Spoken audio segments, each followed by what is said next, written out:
Igama kuBhaka isibongo bakanzama bathi ngihambile bathi ngibonile bathi ngizenzile bathi wathinta uBhaka udakwe yini inqwele le ebhuqabhuqa imizi abafokazana ngotholota lamentshise thuluza ngihambi nalo ngifice ensimini xa muxakile kusazoshuba kusangenzeka noma yini ngumafavuke njengedangabane ngunogwathi okubhathwa ikhulule ngumfoka amakhanda khanda indlondlo enamakhanda amabili elesithathu elenkosazana dame ngasho ubusika nehlobo ngqwele ngaphuphi inyoni ziphupha mihla namalanga ngathini mina bathini bona kunjani makunje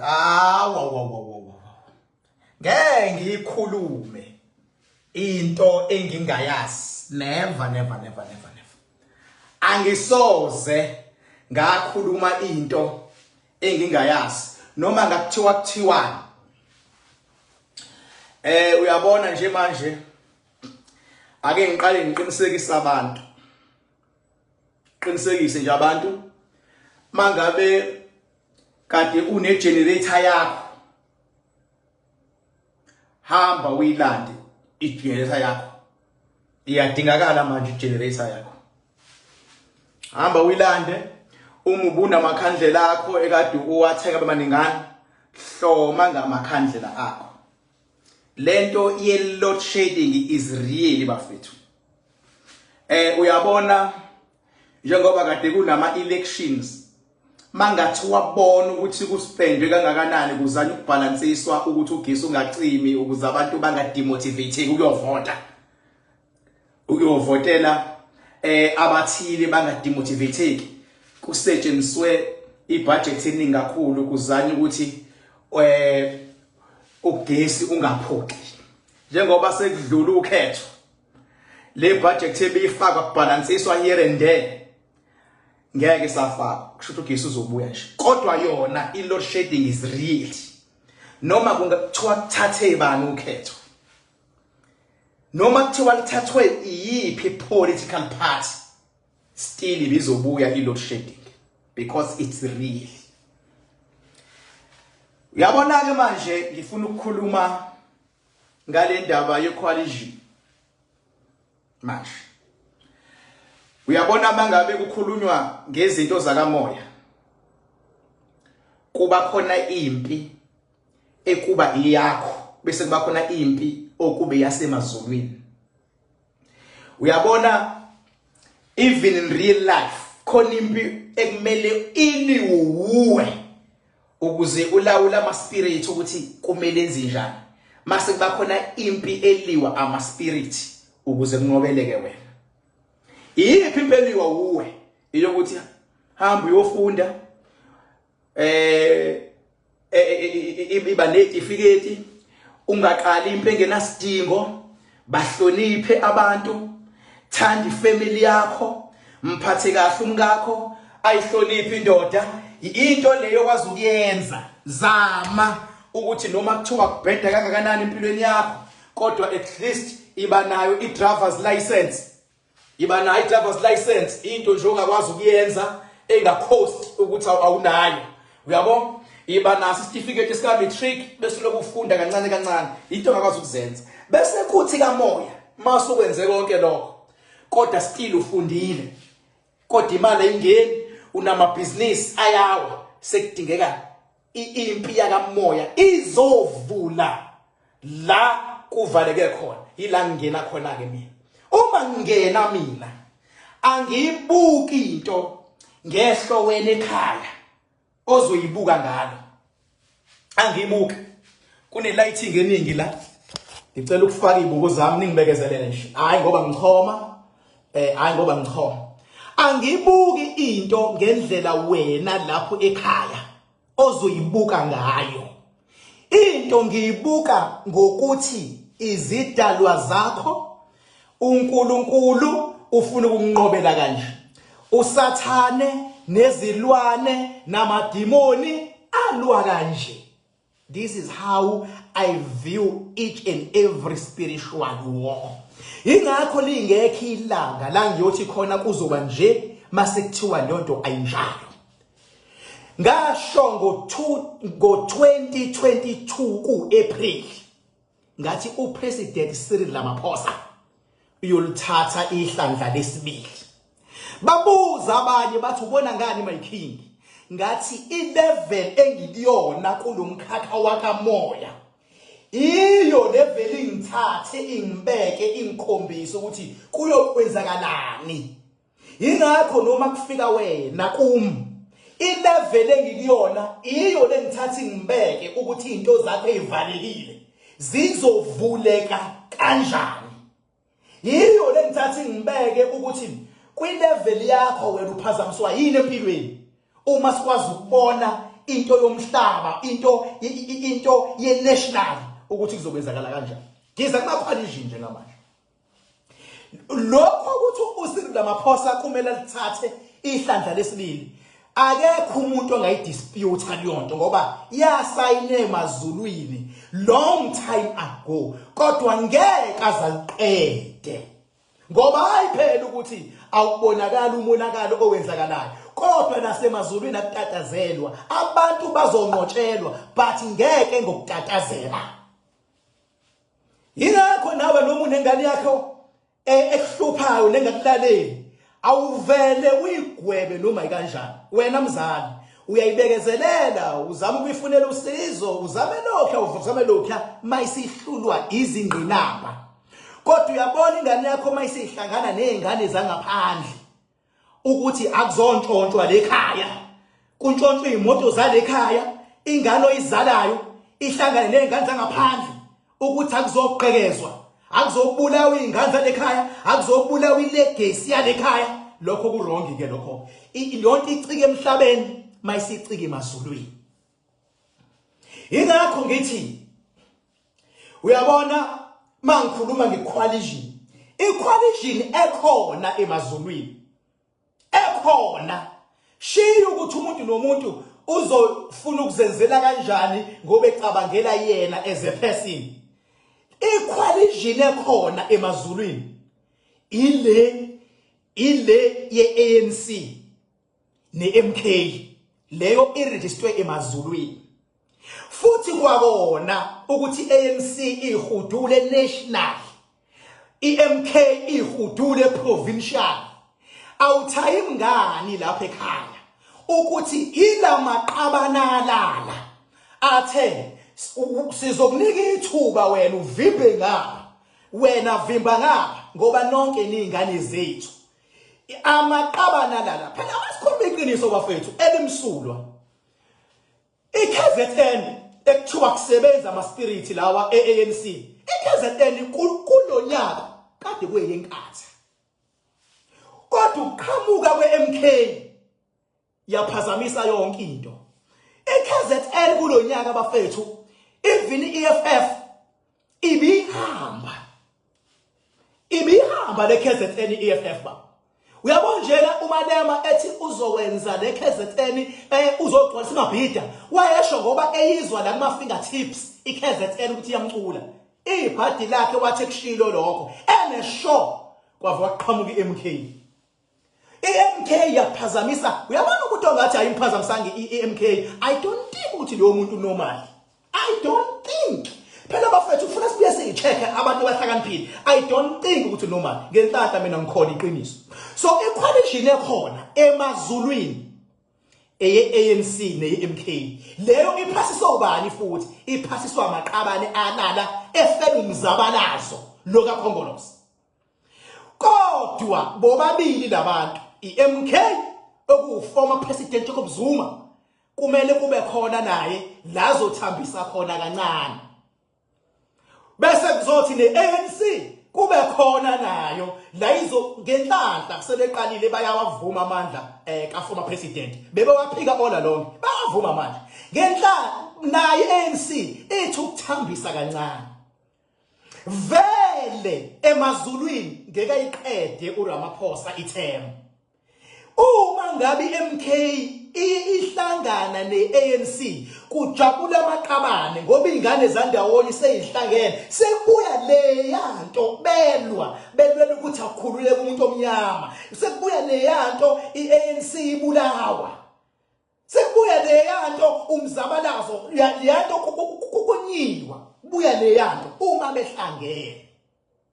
inkinga ke ngeke emazulwini banqotshelwe leyo ngqinamba ifuna ukubona nobuhlakani babo ngeke banqotshelwe kade ngisho mina ngithi ngiyacela emazulwini ukuthi ayenziwe lento ibe njalo kwathiwa no into ekumele kubabonakala ukuthi kubona bahlakaniphe kangakanani kodwa ngeke emazulwini uthiwa sebeyenziwa ke manje hlanganani ngenkani cha sekumele izingane zandawonye ungaba umzali uyihlanganise kodwa mayingafuni zona ukuzwana umzali ngeke uzenzele utho baba kodwa beke sithatha isinqumo ukuthi vele siyazi sisukaphi siyaphi mase ziyakwazi ukucompromise lokho nalokho mase ziyahlangana ululu umsebenzi womzali so ngokwepower uma ngase iANC ingahlangani neMK yenza iphutha mhlawumbe ihlangane neDA mana ngikutshela konyiwe emhlabeni kuphinde kunyiwe nasemazulwini konyiwa la emhlabeni kuphinde kunyiwe nasemazulwini kakhulukazi ngo2029 Tshela yimi uKingban ungayisave le video mawuthanda uma ngase kuthiwa iANC ayenzi coalition nengane yasekhaya okuyiMK ikhethiwe kwezi coalition kakhulukazi neDA phela masikhuluma iqiniso amaqabana ashona emhlabeni ashona ngenxa yobandlululo okwakuthi abamhlophe behluleka ukulalela izimfuno zabantu abanyama ukuze kufa abantu ekuthiwa abamhlophe babe understand abakwangasebenza inkani engenasidingo lefuna ukusebenza manje ngabizwe kade lakhululeka abakade lakhululeka so umsholozi yena MK abehlise lento ukuthi bamkhipha manje kulamaphosta ngoba leyonto emhlabeni ezulwini ngeke izenzeke taphume manje uzophuma yena during ithemu yakhe uzophuma yena kodwa imanje ukuphuma manje kuhambisana nokumhlambalaza kanti inganyakile uyibukanisi nabantu dlapha awuyenzi khona thina phela mathola akufakele vele uzophuma vele MK isazokhula more lokho ekwenzile izwa ngami kodwa makwenzeka imistake iANC yathi hlangana nabanye abantu kobe kuphelile ngeANC kobe kuphelile ngayo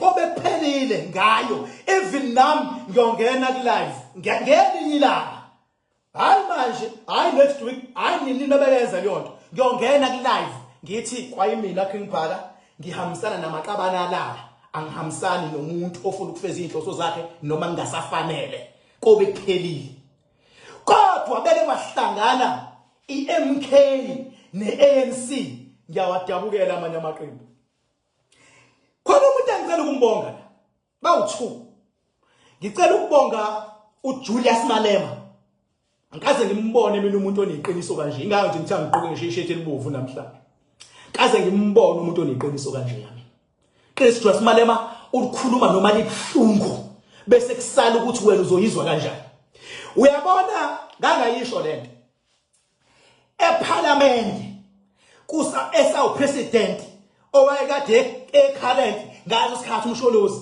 umuntu owanika umsholozi umzimo omkhulu uJulius Malema bengeke ngimuzwe naye eposta ngaliyonto ethi we did it to Zuma we can did it to you uyabona ubese eposta ngaliyonto umuntu owanika uZuma umzimo omkhulu uJulius Malema esemnikezile yafezeka inhloso yakhe bagcina beANC behlanganile kwiNEC ukuthi akakhishwe umsholozi ingakapheli ithemu yakhe kabuhlungu uthe bengabe sephumile ngokuthi umsholozi wavunywa umnqotshwa advice empilweni ungavuma ukuhlulwa empilweni ngoba beke uhlulwa njalo kuba nzima ukuphinda ubuye egemeni akubona bonke abantu abafana noZuma uZuma ukhombisa ubuqhawe kumina uyabo ngoba umsholozi usephumile zaqhubeka inkinga zamlandela umsholozi ngoba uvumele wavumela ukuhlulwa kodwa ayikho into azoyenza wayesenkaqo kakhulu ngokuthi ke usehluliwe kade ilwa imoya kaMalema mase umhlulile umuntu uthwebula imoya yakhe ingakho ngishushlaka Zulu wayethi bengabe elwa nezigodi mase sinqobile wayethatha abantu ingakho noma lema uThebe ngabe eqoka uJacob Zuma ephuma ekwazi ukumdayisa kwi-ANC ngaphakathi waphuma wabathatha abantu babamsholozi bathi bhu kwi-EFF kanti bakhohliwe ukuthi umsholozi unalamandla sezulwini ziyahluma inwele wena wabona uMose baba zahluma inwele kuMose beqeda wababhubhisa amaFilisti nomsholozi zahluma inwele ahlula amandla zahluma ngayibona ingqinaba ngathi into eshoda yiOrlando ngakhuluma bahamba bayenza imanifesto eOrlando bathi beyenzile ngathi hayi kuphelelisiwe uThema sekuvota abantu ababethathwe iEFF bamsholozi babuye bonke babuyile nangaphezulu babuyela kwiMK ngithi ngimbonga uMalema ngoba ukwazi ukuma njengendoda walikhuluma iqiniso wathi ukuxoshwa kuka former president ANC wahlomula ngoba abantu they had no other option, they were very angry base bezongena kwi-EFF kodwa bese ebuya ngamandla amangaka uZuma basukile abantu babuyela ngoba bese kuhlumile inwele zakhe kodwa nakhona ngiyasho ngithi mina umsholozi neMK abehlisa umoya bangathula amaphosa akaphuma manje vele uzophuma abehlisa umoya kuma negotiations kuzothi phakathi neThemba vele uzophuma uma beke bahlangana lento ababeyilwela ngesikhathi sobaba omkhulu beANC amaqabana lala azovuka kube ngathi into yayizolo ngiyatshela mina support izoba amazing kodwa beke bathi badlala umdlalo ukuthi hayi wena hayi mina baba lento it's not about you as individual, it's about people. And it's not about abantu labo babonayo, it's about amadlozi abantu. Amadlozi abantu ahamsana nani nokuthi kwashona abantu bakubo. Ingakho nenkathi ngasho, ngathi indlela evuke ngayo ngiyasibona ispirit sashenge. Ngasho, ngathi ushenge ufika ngisho udot to door ekhambelela yena ukuthi hamba ovotela inkathi.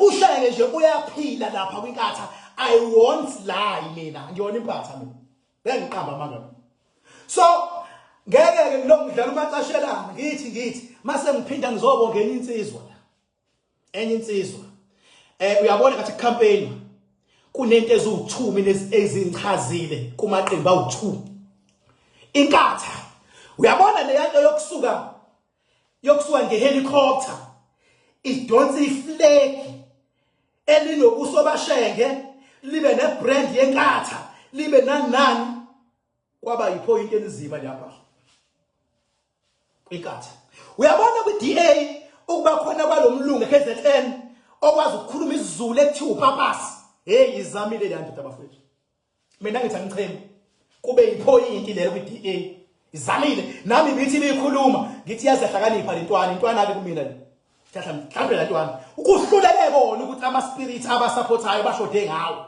kodwa la ntwana inzima kuzothi kwiMK baba uyayibona lela track labo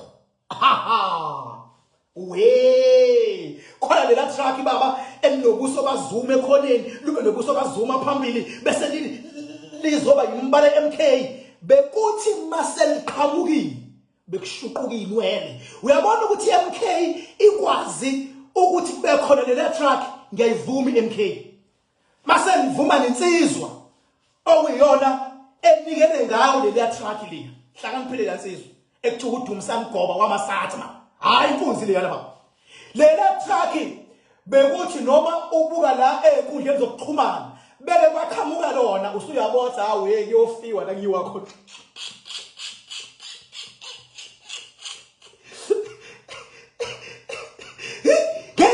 manga so into eyenziwe ugoba nama MK members nomsholozi ngale le track hayi babe yinkunzi ngeke mina ngize ngiwazi amandla abantu ngoba angincenge lutho uyabona angifune izikhundla angifune ukuthandwa angikaze kunikwe lutho konke okukhona kungumusa enginakho kungumusa kaNkulunkulu nomusa wedam le kwiMakhandakanda Dam ngoba amanzi aclean ayisibusiso.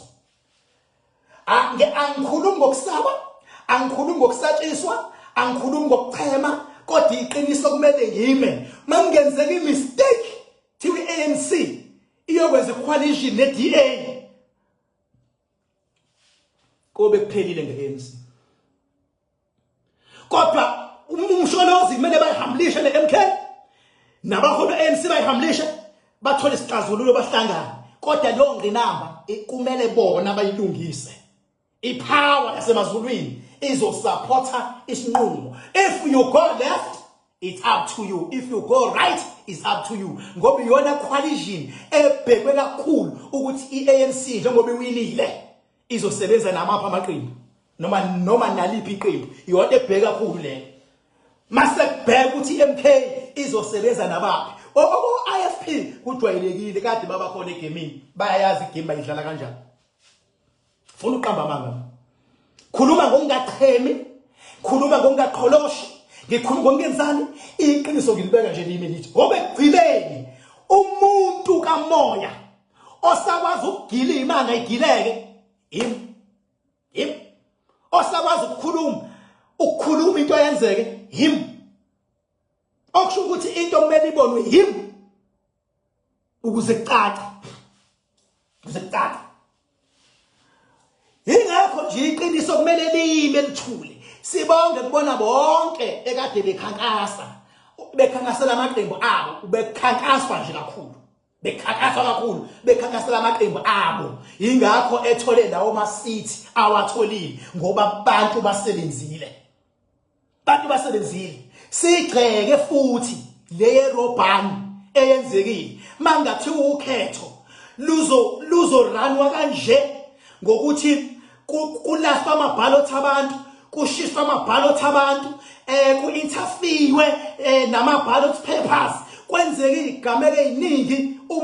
IEC uzoqhubeka kanje going forward, izoba khona inkinga kule game. Ngeke ibe khona impi, kodwa ngokulandelayo uma benza kanje iyosuka impi. Futhi mayisisuka impi alikho iphoyisa nesosha loyivimba kuyobuyela kulolu yasikhathi sobandlululo. Nangobandlululo ayakhona amaphoyisa, ayakhona amasosha, kodwa abantu basebekhathele. Uma sebekhathele abantu bakhathele. Kodwa njengamanje yonke into yabona ngeke kube khona umsindo kubhekile. Kodwa mawungaqhubeka ku-IEC uzosebenzisa amaphoyisa namasosha kabuhlungu. And namaphoyisa nawo kumele ayilwe lento lo-IEC ukuthi kuzothi kusuka kuthiwe thina asambe siyodila nabantu ngoba abantu sebeyabhikisha, sebeyalwa, sebeyalutha, sekwenzeka into ezingajwayelekile. Kodwa into leza kwabo amaphoyisa they must take a stand kulento nawo. Ngenhlanhla ke leKZN sinenkuzi malanga ukwanasi. Into engachemi, into eqonda ngqo. Into ekwazi ukuhlanganisa osomatekisi bathi mayisikhuluma izwi ithi i-meeting leni ifunayo bayanibalekela kulama meeting niwafunayo ngoba bayaqhashazwa abantu bakithi amatekisi. Ngoba bayanibalekela ngizobabiza mina ngibabeke la mase niyafika mase nizokhala. Okwamanje asingalwini ngoba ngiyazizwa izikhalo zenu futhi nani niyabona umphakathi uyaphazamiseka. Asidile nalabantu enithi bayanihlukumeza. Ama-owner athawu ndodana, abanye bathawu baba, bathawu umkhulu wena. Professionally ke ilento nje awuqali ngokujahla bopha cha mawumoni uqhamuka nesolution. Okwamanje ngiqhamuka nesolution mina yakamoya thi ANC njengamanje bangacabangeli izisu zabo, bagcine bethatha izinqumo ezonke, abakhumbule kusukwaphi nomzabalazo, kwakwenze njani, kukuphi manje, kuyiwaphi nomzabalazo. Sibonge lapho kohlabisa, sibonge lapha kwamaqembu, sibonge ko-Action SA, sibonge ko-DA, sibonge ko-EFF. Bengiqala mina ukubona uMalema calm kanje.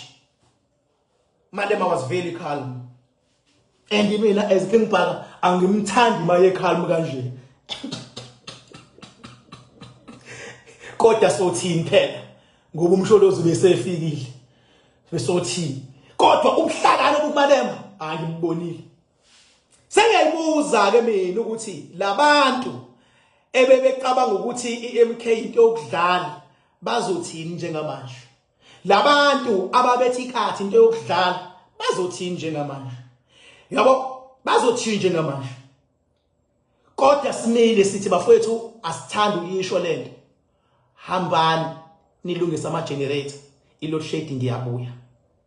Sibonge lapho umfoka Goba i-truck baba owalisa kwi-MK belenza imanga kanti yakhumbula uxhashazwa ngamasathi male KZN kodwa kubonakalile ukuthi makuxhashazwa wena namasathi kusuke kudlalwa ngumuntu orongi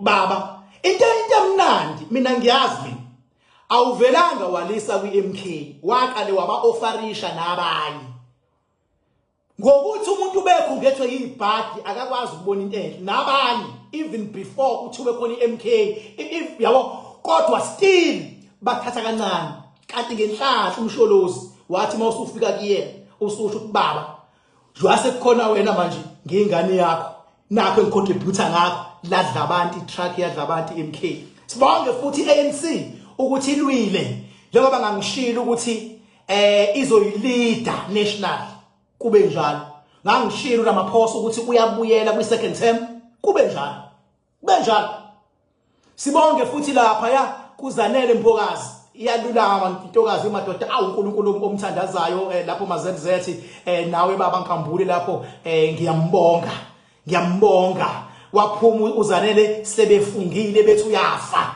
kodwa waphuma uzanele avuka uNkulunkulu amkhusele njalo alulama azaqede abuyele emsakazweni ngoba siwalindile ama crown siyawafuna ama crown we can't wait ukubona nama crown ehamba kanje. Thank you so much. Mawungifuna mina uyangithola number 44 Rocky Ridge Road Hirali ngoba leyo address inzima ukuyibhala enzokulula ukuthi King Bhakanzama iveze ku Google Map ngitholakala kwesithathu nangomgqibelo. Uma ufuna umakhandakhanda uyakwazi ukuthola. Uma ufuna ukusetshenzwa yimi le edamini lamakhandakhanda ngiyakwazi futhi ukwenza lokho. Ngeke baba mawuzomakhandakhanda ukhalela u7000 wakho mawuyedamini ngeke ukhalela u10000 ngoba ngidela konke ngize ngenze nezinto athi umuntu King. Kanti unamandla amangaka babonile sibuya nabo. Njalo ngemgqibelo ntambama ngisuke ngehla nabantu abayosetshenzwa yimina edamini lamakhandakhanda. Ngidela konke siye ngisho lapha kumakhandakhanda stone ngenza umsebenzi wakhona ungikhiphe makunesilwane esimuntu ngisikhiphe ngisitshitshele lapha yana ngimgeze ngaphandle ngimgeze ngaphakathi ngimsebenza amakhandakhanda ngenza izinto eziningi kakhulu ngiye entabeni naye ngeke ukhalela 10000 wakho uma kusenza ukusebenza kusuke ngingasadlala but bomuntu serious bye bye.